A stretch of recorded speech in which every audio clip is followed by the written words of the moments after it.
দেশে হামের ব্যাপক সংক্রমণের মধ্যেই নতুন উদ্বেগ হিসেবে দেখা দিয়েছে আরেক প্রাণঘাতী রোগ ডিপথেরিয়া। কয়েক জেলায় ডিপথেরিয়া রোগী পাওয়া গেছে। বিশেষজ্ঞরা বলছেন দেশে এই রোগ নিয়ন্ত্রণেই ছিল, কিন্তু টিকাদান কার্যক্রম কিছুটা ব্যাহত হওয়ায় এটি আবার দেখা দিয়েছে। নিয়মিত টিকাদান কার্যক্রম জোরদারের পাশাপাশি আগাম সতর্কতার পরামর্শ দিয়েছেন তারা। ডিপথেরিয়া মারাত্মক ব্যাকটেরিয়া জনিত রোগ। মূলত মানুষের হাঁচি কাশি থেকে বাতাসের মাধ্যমে এই রোগের জীবাণু একজনের শরীর থেকে আরেকজনের শরীরে যায়। এতে ক্ষতি হয় শ্বাসতন্ত্রের। নিয়মিত টিকাদানের ফলে দেশে এই রোগটি নিয়ন্ত্রণেই ছিল, কিন্তু 2017 সালে রোহিঙ্গা ক্যাম্পে ডিপথেরিয়ায় প্রায় 7,000 আক্রান্ত এবং কয়েকজনের মৃত্যুর খবর পাওয়া যায়। পরবর্তীতে টিকাদান কার্যক্রম এবং চিকিৎসা জোরদার হওয়ায় তা কমে আসে। গত বছর রোহিঙ্গা ক্যাম্পে 7 জন ডিপথেরিয়ায় আক্রান্ত রোগীর তথ্য পাওয়া যায়।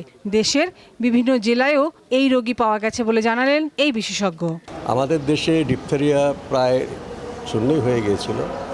মিয়ানমারের যারা এসছে আমাদের উদ্বাস্তু হয়ে, রোহিঙ্গাদের আশ্রয়স্থলে ডিপথেরিয়ার প্রথম আউটব্রেকটা হয়। তারপরে বাংলাদেশে বিভিন্ন জায়গায় আমরা ডিপথেরিয়া পাই। আইডিসিআর এর বিজ্ঞানীরা এটা প্রেজেন্ট করছিলেন।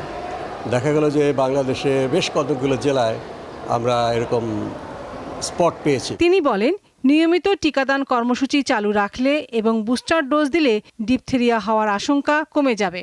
হামের ভাইরাসের আনাগোনা কমে গেলে তখন ডিপথেরিয়ার ভাইরাস বিচরণ ক্ষেত্রটা বেশি হবে। ডিপথেরিয়ার ও বুস্টার ডোজ দেওয়া দরকার এবং খুবই দ্রুত ডিপথেরিয়ার টিকা সংগ্রহ করে তাদের বিতরণ করবার জন্য একটা বিস্তারিত পরিকল্পনা করে এখনই 6 থেকে 8 বছরের বাচ্চাদেরকে আমাদের ডিপথেরিয়া বুস্টার ডোজ দেওয়া হচ্ছে। এটা স্কুল গোয়িং। শ্বাসতন্ত্রের বিভিন্ন রোগ থেকে বাঁচতে মাস্ক পরার পরামর্শ দিয়েছেন তিনি।